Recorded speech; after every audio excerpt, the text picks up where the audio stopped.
Okay, i dag er vi taget til Vojens. Jeg har den sorte mystery box med. Og jeg tænker, vi kører en birdie hunt. Så det kommer til at fungere på den måde, at jeg trækker den første disk op af boksen. Og jeg skal birdie et hul med den disk, før jeg må gå videre til den næste disk. Og så kører vi derind til, at jeg har birdie med alle diskene i boksen. Og så kan jeg forhåbentlig gøre det på så få huller som overhovedet muligt. Så lad os bare køre. Første disk i boksen. Vi har ikke... der ligger lige noget skrammel her. Der er det der kort der. Det kan godt være, at vi lige skulle vise den. Kachau. Det er det, vi muligvis kan få i boksen. Men jeg kan se den første disk her. Det ligner en MD3 i et eller andet metal flake plastik. Alright, hul 1 i Vojens. Vi er 88 meter fra konen. MD3'eren, det er jo faktisk et fint disk lige til det her hul, så det kunne være lækkert nok lige at starte med en birdie her. Tænker vi prøver at kaste den flad, og så håber vi bare, at den er sådan semi-stabil. Vær stabil. Eller ikke. Okay. Fin kast her på lidt. Ligger lige med 6 meter igen. Det er selvfølgelig en all day med en MD3. Ja, den føles sindssygt godt til pot også.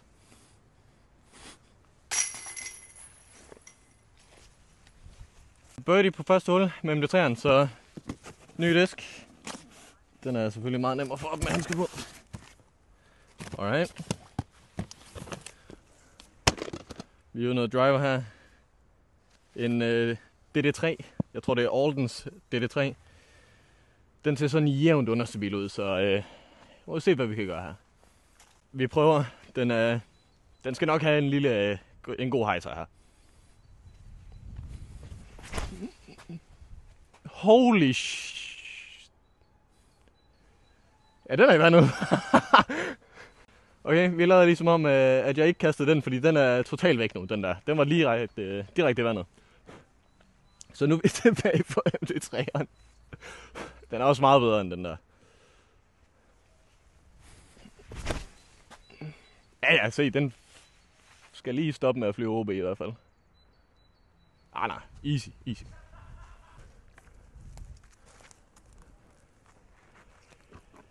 Ja, den ligger 5 meter ud i vandet.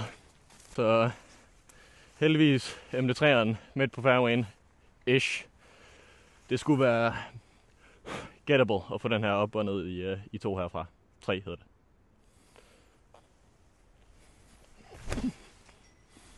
Yes, sir. Ja, det er god. Den er god. Jeg har lige gode 40 meter ish tilbage. Jeg er ikke helt sikker. Men det skulle da gerne lige være en lille pitch med en MD3. Easy peasy. Og sæt dig. Nem birdie. Yes, sir. Den burde jo være lige til. Come on now. Yes, det var endnu en birdie med MD3'eren blev det så til, men altså, det kan også være, det var lidt nemmere end den der rullerdisk.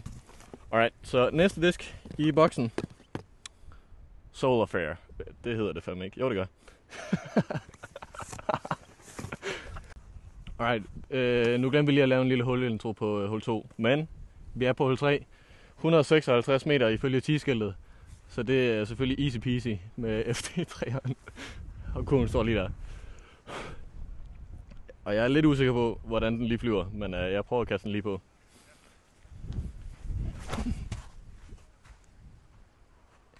Undskyld mig, det er jo ikke en FD3 det der.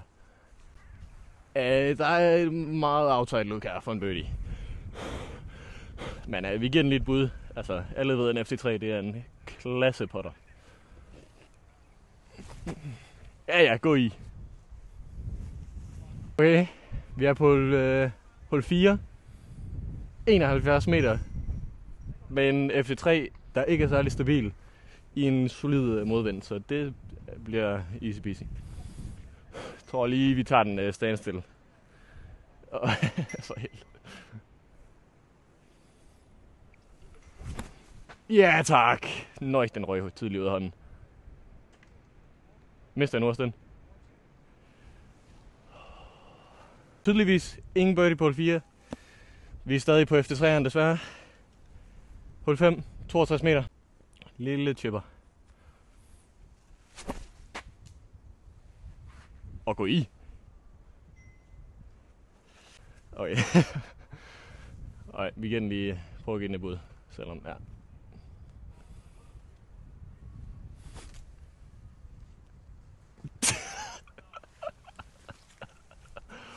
For helvede!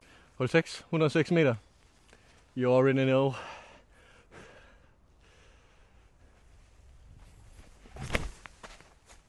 Ja, så er den selvfølgelig ikke understøt nu.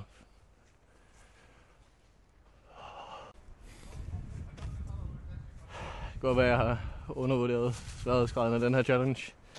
Men I får sagt med at se den her flyve. Altså, gå over der.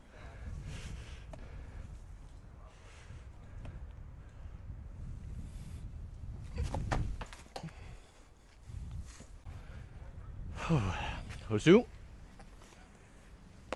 Bedste disk i verden.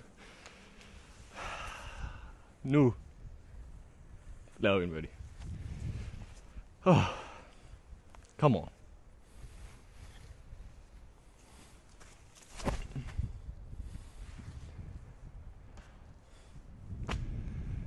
Ja.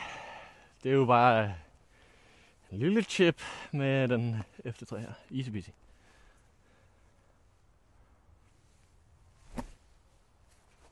Please. Yes. Alright.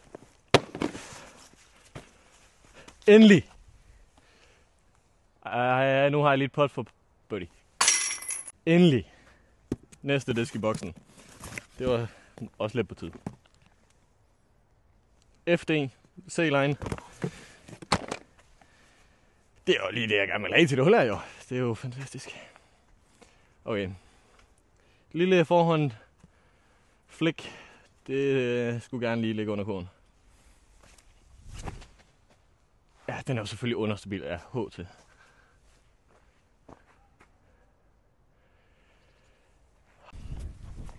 Yes. Sådan stille og rolig 11-12 meter, men FD. Det burde være lige til at overkomme.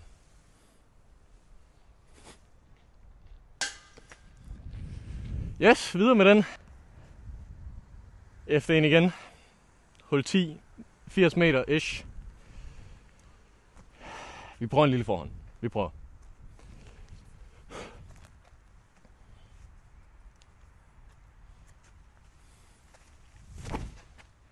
Hvad en FD? Okay, hul 11. Igen på FD'en, men den er faktisk muligvis god til det hul her. Ja. Muligvis var det her lidt sværere, end jeg havde håbet på. Jeg troede sådan, okay, nu var jeg på den sidste. Vi er langt fra.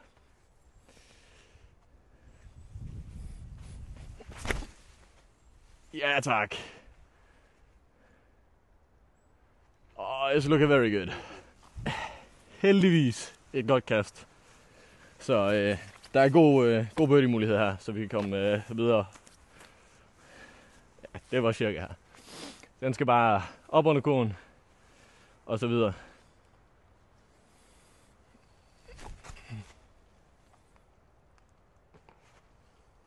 Det skulle gerne være en birdie. Taber lige den her i. Birdie. Birdie med FD'en. Næste disk. Det må rigtig godt være noget, der lige kan flyve lidt. Yes. En taktik. Ja, det kan godt måske vise sig at blive ægte svært de næste huller. En taktik på dem. Det bliver selvfølgelig easy peasy. Jeg prøver og håber på, at den her den kan tåle lidt. Så nu får den en lille anden ud af hånden.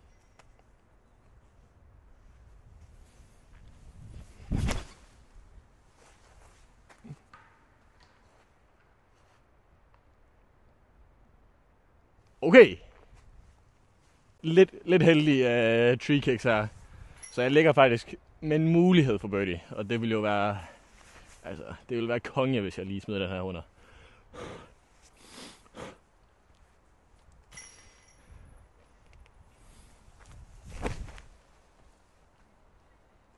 Ja. Okay. Okay. Okay, det er vigtigt det her. Ja da. Hul 13. Lige kørt 2 disks i streg. Nu er vi på den gode pace igen. Så næste disk. Instinct. Det er faktisk rigtig fint til det her. Nogle gange kunne jeg godt finde på at kaste den bare sådan. Altså i en helt normal runde. Så let's get it. Den skal op højt og så langt til venstre.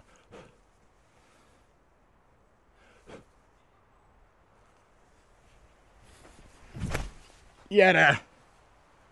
Og mistræne. Kom on now.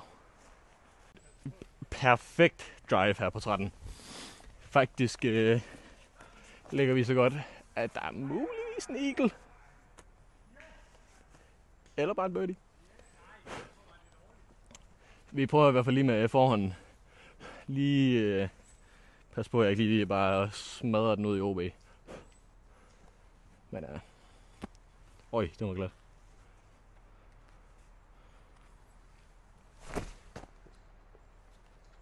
Okay, det var virkelig ikke særlig pænt. Bliver reddet af det gode drive. Så vi har stadig muligheden for birdie her. Jeg skal bare lige chippe den rundt om hjørnet her. Det burde jo være nemt nok.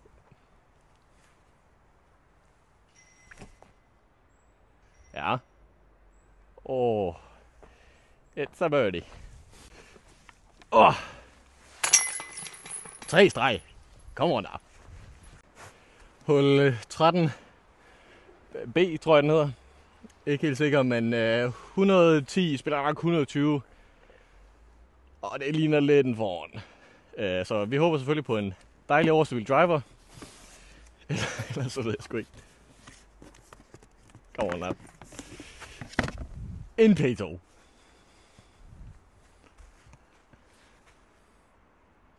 Fedt. Det ved jeg sgu ikke, om det er mulighed her, men op der så lige på en god anhej, som ja. Lad os prøve.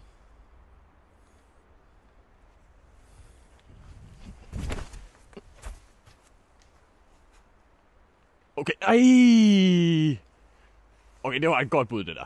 Okay, det kunne næsten ikke have været blevet bedre. Den blev lige pillet en lille smule af træ. Ja, det var også lidt heldigt.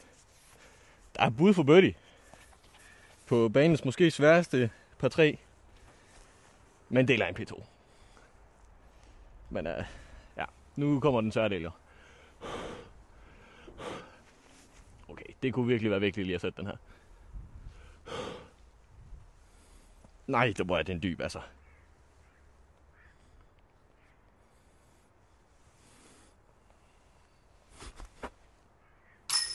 Yes!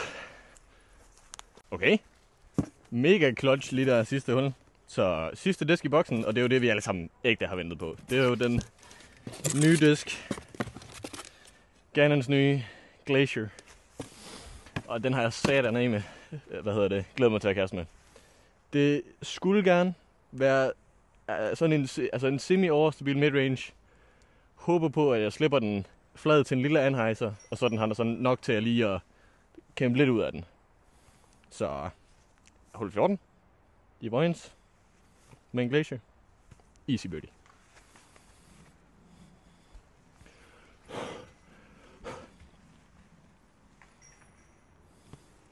Ja, okay. Det kan vi godt, det her.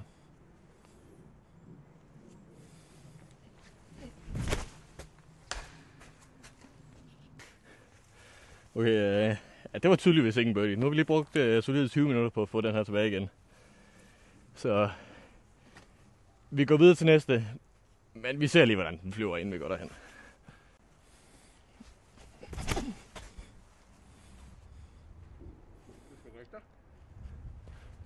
Okay, så er bare det bedste kast i hele verden. Ja, okay. Så det var et godt kast, ville have set ud. Så er den lagt lige her. Og det her, det er jo... Altså... Det er jo nok en nem birdie.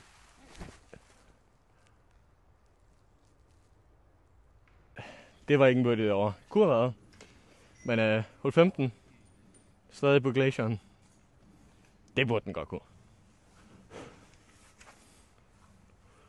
Starter lige ud og ser, om den kan holde til en lille forhånd her.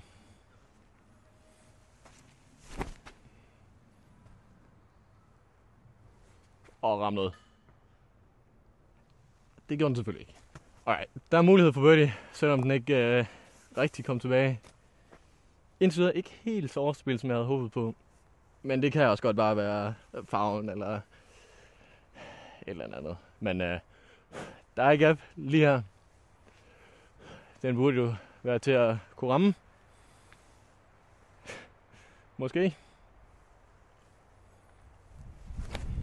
Øj, den var god, den der. Ja, tak. Okay. Parked. Come on. Okay, det var det for Mystery Box Challenge. 15 huller tog det med de 8 disks. Vi har lige lille ekstra kast med glacieren, lige for at se, hvordan den egentlig flyver på en åben mark. Prøv at gå efter den kode dernede. Lille modvind, men lad os lige se, om den ikke lige kan holde til lidt.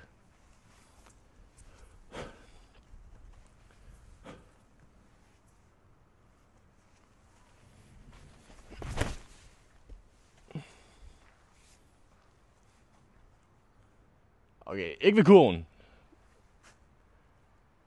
Pin high, og den fløj godt nok pænt. Alright, det var det. Tak fordi I så med.